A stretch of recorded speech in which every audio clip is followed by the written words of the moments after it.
Better Together Summit. I'm so excited. So, normally for the summit interviews, I'm asking all the questions, but today She's on the other side of it, you know what I'm saying? I have my husband with me, my amazing, beautiful, faithful, loving. Oh, I just adore this man. Okay. All right. Refocus, Laura. Okay. So he is going to be asking me questions about intimacy, my work with couples. I've been in the field over 20 years. I wrote a book, Marital Peace.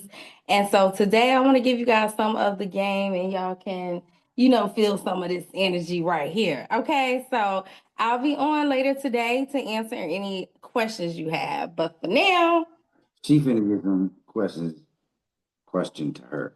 So uh let's start with talking about intimacy in relationships and couples. Doc,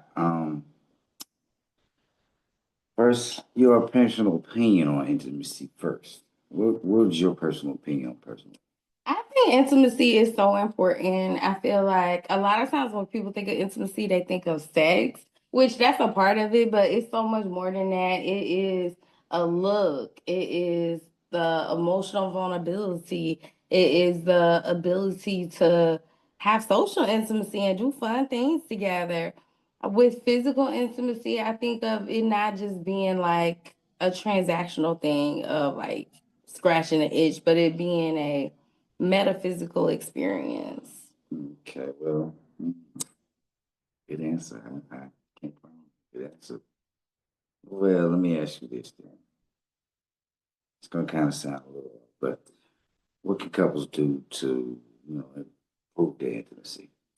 I think that one thing couples can do is to make um a intimacy menu, like what's on the table, what's not on the table, and really just talk about like what they like, what turns each other on, and have questions like, what can I do to love you better? Things like that I think can be helpful. Okay. Well, break that down as far as what are the biggest challenges some couples may face with. You said there's a difference between physical and other forms of intimacy. How can what are some of the biggest challenges they face with physical intimacy? I think one of the big challenges that couples face when it comes to physical intimacy is frequency. Like one of the couples that I was working with, they were not having sex. They hadn't had sex for a year. And so as a result of us working together, we were able to get them on the same page in terms of frequency, but that's a big challenge. Another thing is quality of intimacy because for some people they may feel like, okay, we are having sex, but I didn't have an orgasm or you didn't climax. And so the quality is definitely a thing for our couples out there. Now, you say quality. I think Doc may I take a little intermission, y'all, because these lights is hot. It is hot. I was sweating a little bit, y'all. Okay, It's getting hot in lights is here. hot. But what's another one? You say quality, you say frequency, you know, um, how do you get it going? Like, where's a starting point for couples when it comes to, physical? So one of the things that I see that comes up a lot is initiating. Like one person may feel like I'm initiating all the time. You don't never initiate. And the other person may feel like they may not feel comfortable initiating. Maybe if they initiate, the other person declines or they say, oh, I got a headache or my back hurt, my neck hurt, my stomach hurt. And so if you are the one that's constantly initiating and feeling rejected, then you're not gonna want to initiate as much. So that's a conflict that couples sometimes have is who's initiating. Yeah, good answer. That is a challenge for couples, that go through that. I've seen that before in couples that people just like, well, who's gonna do what first? And that's even with dating too, before a person even gets married, everybody who wants to know who that go back to even when you was in high school and then middle school, who gonna kiss who first, You like me? Check yes Yeah. or check So no. that goes You back want to to even when you was a feel kid. desire. You want to feel like my person wants me. So that's one thing is initiating. And then how are you initiating? Are you initiating like just get on top of your mate and do your business like in color purple? Are you initiating in a way that there's foreplay? And it's a lot of times it is different for men and women. Like for women, I like to think of us like ovens that have to be preheated.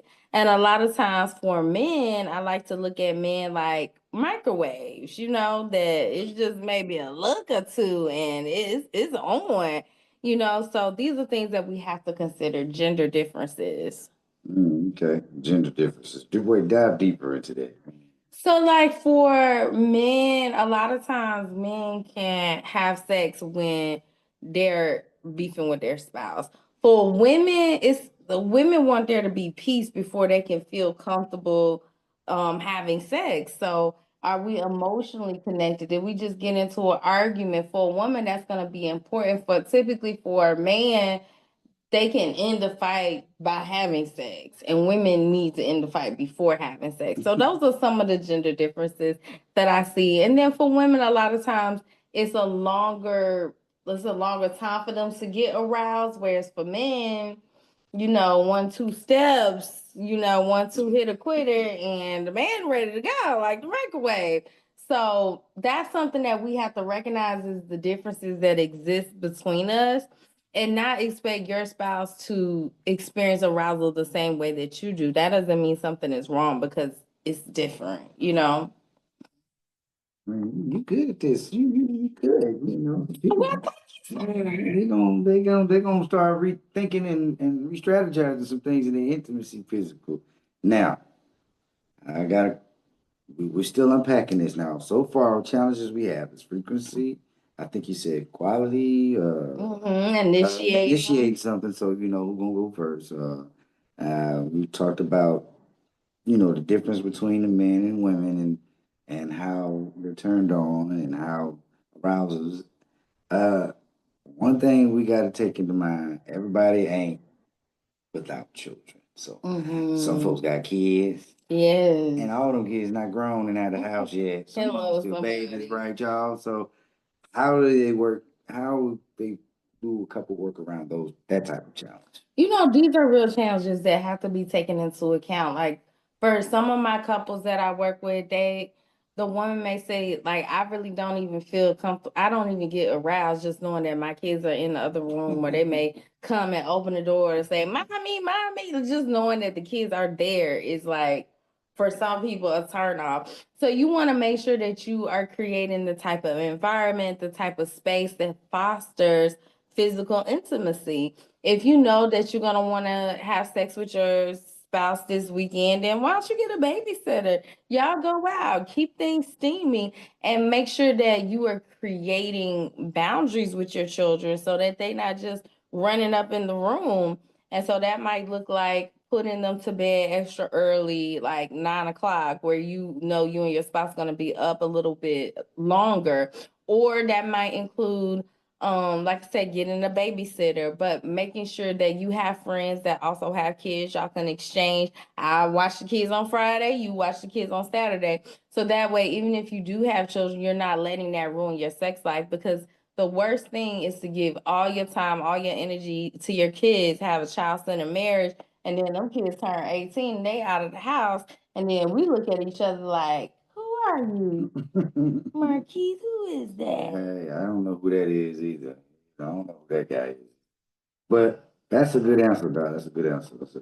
That's a great answer. I mean, I've seen it myself, as I said, from the outside looking in, people with kids, and they be like, I ain't did nothing in such and such months, or we ain't did nothing in over 2 years. Like, so that does happen. We're not saying that because you or your spouse, y'all ain't had kids, y'all ain't attracted to each other no more. Y'all just trying to find that medium. So that's a good answer. That's a good And answer. sometimes as women, like once a woman has a baby, it impacts her hormone levels. Like during the later months of pregnancy, women a lot of times experience high arousal, but then right after having the baby, arousal can take a dip, especially depending on whether or not the woman breastfeeds or not. But these things are going to impact her libido level. So if she had a baby and she's not feeling sexy, or she's feeling exhausted, waking up every 1 or 2 hours, how's she gonna be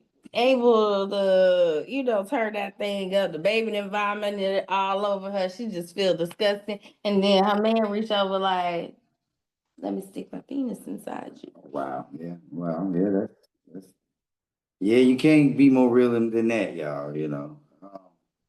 Okay, we're moving on. Those are great answers, Doc. Those are great answers. Let's These are move on. things that y'all have to talk about, couples. A lot of times, the biggest issue is couples don't talk. It's not communication that's happening. So one person is feeling like, well, you should know. You should just know what I need. You should know we ain't had sex in a month. You should know that. Versus the other person is like, no, let's talk about it. Let's try to make sense of this. Let's try to get on the same page on how we can work together to give each other pleasure. That's the attitude you want to have. Yes. Closed mouth don't get fed. Ain't that what our grandpa, parents used to tell to us?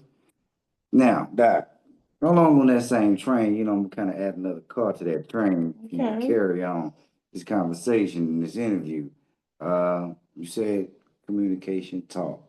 Now, what if couples are, let's just say, you know, power couples, spouse couples, and they both like successful in business, but they just don't have the time like they used to, like when they was dating or whatever. And now things are different. She got a business to run, he got a business or career to run, and you know, they better have any time. And then when they're in the house, it's not a very long time in the house.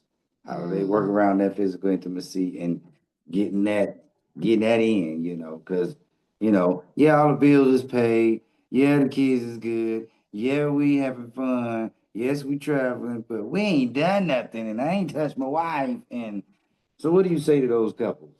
I say, you cannot let your business get in the way of sexual fulfillment because there are couples who they are so busy, they're power couples. I work with music producers, actors. I work with people who are in affluent positions, and a lot of times like their life is so busy that they are giving everything to their job to the point where they're depleted by the end of the day, and then you have to ask yourself, what am I working so hard for if I don't have time to have fun, to take a trip with my spouse, to um just go to the movies or do something where you're able to build social intimacy? Then how you expect them to be fireworks in the bedroom? We didn't even spend time together.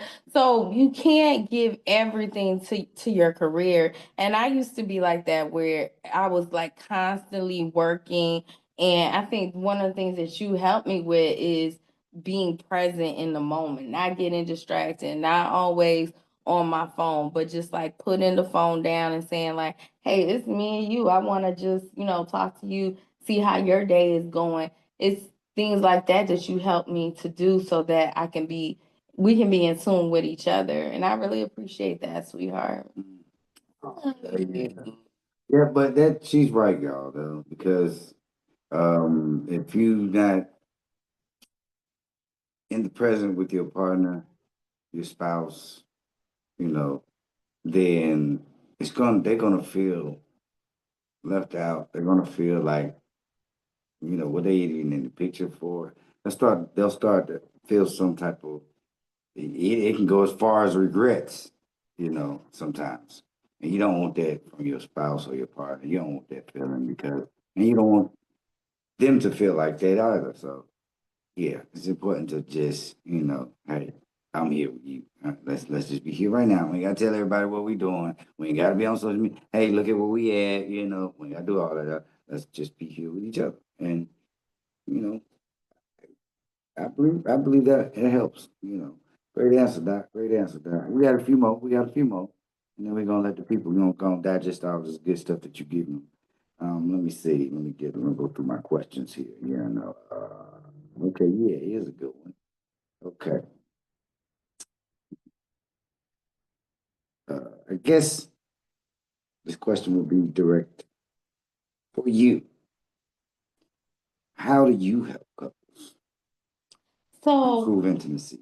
Like, what's like if I'm coming to you, Doc, and I'm like, hey man, look, she ain't talking to me, or I ain't touched my wife or my husband act like I ain't attractive no more because we done had these babies and you know, we always busy. We ain't never got no time for each other no more. So how you help them? How does Dr. Lewis, problem solver, how does she help? So one of the things that I do to help couples that I work with is do a initial assessment, and in that assessment we talk about things like sexual abuse, because sometimes that can impact like how a person experiences physical intimacy. Even if you're not aware of it, sometimes it can be impacting how you experience arousal and desire. I also talk to couples about the medications that they're taking, because sometimes the medications that you're taking, high blood pressure medication, depression medication, um, diabetes medication, these medications can impact your libido levels. So while you may feel like, man, I just lost my desire, I don't know where it went. If you are going through menopause and you're experiencing hot flashes, you might experience things like vaginal dryness. And so a big part of my work is assessing what is impacting on a physical level, on a mental level, on emotional level, a relationship level, what is impacting a couple's sex life. Sometimes I've worked with some couples that are a bit older and they may have back problems. And so we may do something like one couple I worked with, they was like in their late 70s. And one strategy that we did, we just changed their position. I helped walk them through other positions that they can try that wasn't as much pressure on one spouse's back, and they were able to have more fulfillment. So sometimes it is long-term treatment depending on your sexual history and if you've experienced infidelity. Those things can cause longer term treatment. But sometimes it's just making a small tweak, an adjustment in your medication that has a huge impact on physical intimacy. Good God, y'all. I just learned some stuff and some other things I want to watch out for as I get older. Like, oh Lord, I don't want to be like not being able to still be having fun with my wife. But it keeps saying back. It just man, I'm sorry. I like to make sure my wife is always smiling and any people too, y'all. Y'all will see that in me too, that I'm a man of joy. So He is such a I think joy. about next Friday and Don DC Curry said, and there was a scene where he's screaming. They don't show it, but you can hear him sit down from downstairs, and him and his wife at the time getting their thing on, the intimate And thing so on. And that's and he say, "Hey, are you just hear him say, oh, watch my back. How you gonna throw out my back?" And so what my wife is saying, I agree with her that yeah, just because you get older don't mean you got to lose the spice. No, in Mhm. fact, you have to be more, I think, conscious about creating variety and spontaneity and creativity. And when you approach it from that place of like, how can I love you better? What are some of your sexual fantasies? Like from a place of real openness and curiosity, then you can have an amazing sex life later in life. Catch that, y'all, and just run with that, Your say latter years will be better than your former years. well, we just got a few That's more the questions. word. Got a few more questions, Doc, for you, and I'm gonna let you get out of here because I know you're a busy woman. Okay, sir. Um, let me see. Yeah, this is a good one. All right. Now, we talked about improving. We talked about, the different things and challenges that couples face, and we also talked about, you know, uh, what could we do to improve that. So now I'm just gonna dive just a little bit deeper. Let's get into detail about couple space and little things that they can do in their bedroom to, actual things that they can do to spice it up in the bedroom. Well, one of the things that you can do is create some variety, because the brain responds differently to novelty. We've had some brain scan studies that when a person is looking at the same thing over and over and over again, their brain gets desensitized to it. Whereas when a person is looking at something different, then the brain's neurotransmitters fire differently. So, how does that apply to sex and marriage? you can do some role play. You can wear a new fancy wig. You can try some different outfits, put on those sexy heels.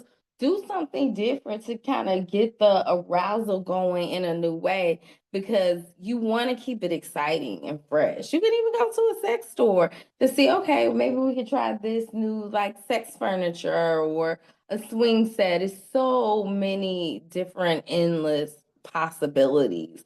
Sometimes just a change in location can make a huge difference. Maybe we don't have to be in the bedroom missionary style every time, but we can go to the living room or the kitchen. Yeah, side note, nobody likes routine, boring sex. Nobody. I don't care how spicy you are, how non-spicy you are. Nobody likes routine and nothing. It's the same thing over and over. You get tired and bored with that. It's like going to a job every day that you don't like. Like, man, I gotta go again. I know what I gotta do. I gotta stamp these papers, mail them off, stamp these papers, mail them off, stamp these papers. You're doing it every day. It's like, all right, I'm ready to quit this. Or I'm ready to find something else spicy about this job. Something. So yeah, but that's some great answers. What else would you say?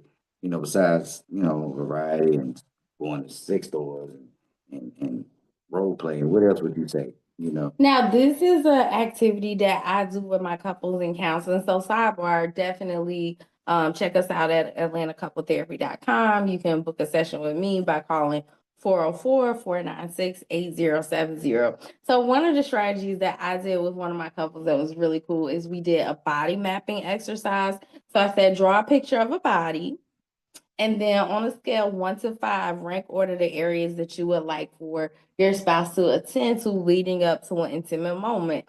So, like, say 1, maybe look at me in my eyes. Like, say a 2 is hold my hand.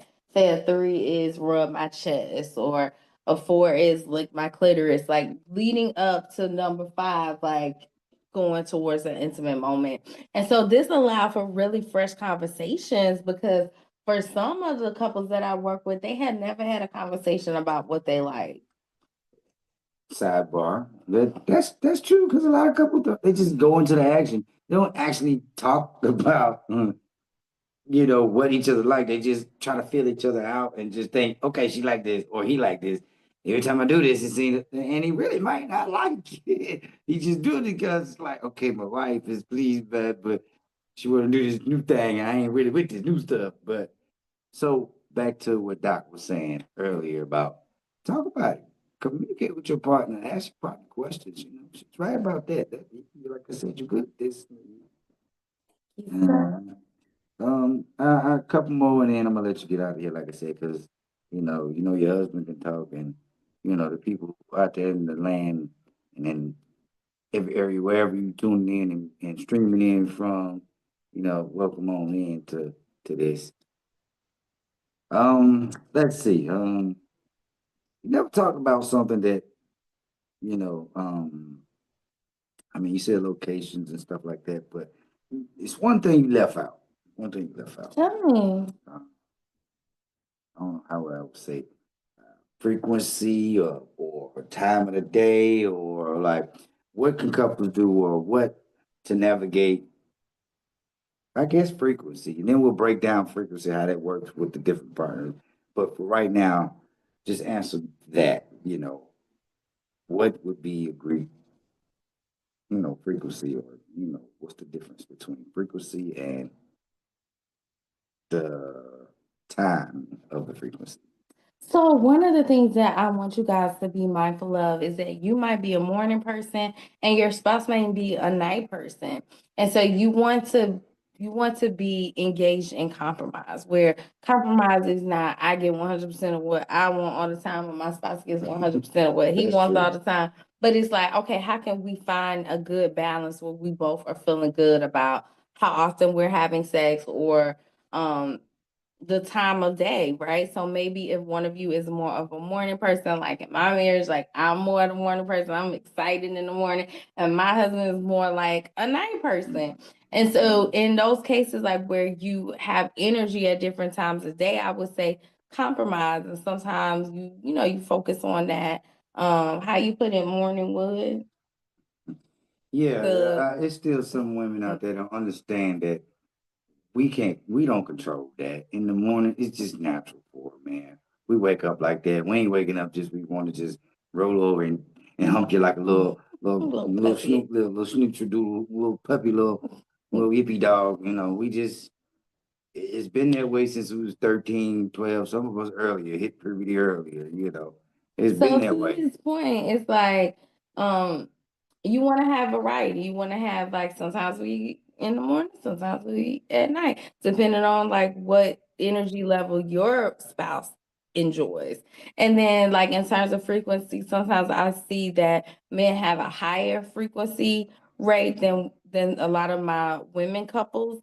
So I would say just kind of find a balance with that. Like one person may feel like, oh, I want it every day. I want us to connect. And the other spouse may feel like that's too much. Like once a week is good enough for me. So a compromise would be, what about every other day? And then also in terms of compromise, every time you have sex, it's not going to be this long, passionate love-making session. Sometimes it may be more quickies. Sometimes it may be more longies. Sometimes it may be more middle of the road. But to imagine that you having this full blown hours of lovemaking every single time is not realistic. And you got to think about your own schedule, your kids, your work, all of the other obligations you have to make sure that you are prioritizing sex. But you're also being realistic about what you can actually commit to. Wow. Another good answer. Thank It was you. great detail. You know, I really feel you on the point of a person. You got to understand your partner. You know, you got to know because you know who you married, and if you don't, then hey, that's why you need to come to Atlanta couple therapy because you need some therapy if you just going out here marrying people all willy nilly. But Doc, yeah, that was great answer, and I'm pretty sure somebody out there got something from it. My last thing, you know, and I'm gonna send you off on your way into the sunshine. Um, do you have any parting guidance, anything you want to let the people know? You know, let them know how to get in touch with you. Let them know where they can get some good old game, good old repair, good old anointed repair. You know, from this. Yes. So my parting piece of guidance is this. Don't give up. Don't make a permanent decision based on a temporary situation. If you're in a place right now where you are in a rocky road in your marriage, or you even questioning, like, do we have what it takes to continue down the long haul? I would say definitely get some support. Go to AtlantaCoupleTherapy.com. We have tons of resources. We do counseling, we do couples retreats, we have our After I Do Academy, and I would love to work with you. I would love to give you those tools and strategies so that things could be a little bit easier. You don't want to be fussing and fighting with your spouse like long term when there's strategies that you can learn to communicate more effectively. So I invite you to go to AtlantaCoupleTherapy.com. You can book a session with one of our coaches, Miss Jones or Mr. Stanton. And if you want to book a session with me, I have a relationship mastermind that we recently opened the doors for, where it includes all of our programming. It includes therapy, it includes our couples retreat, and it includes monthly group coaching sessions, so you don't have to grow alone.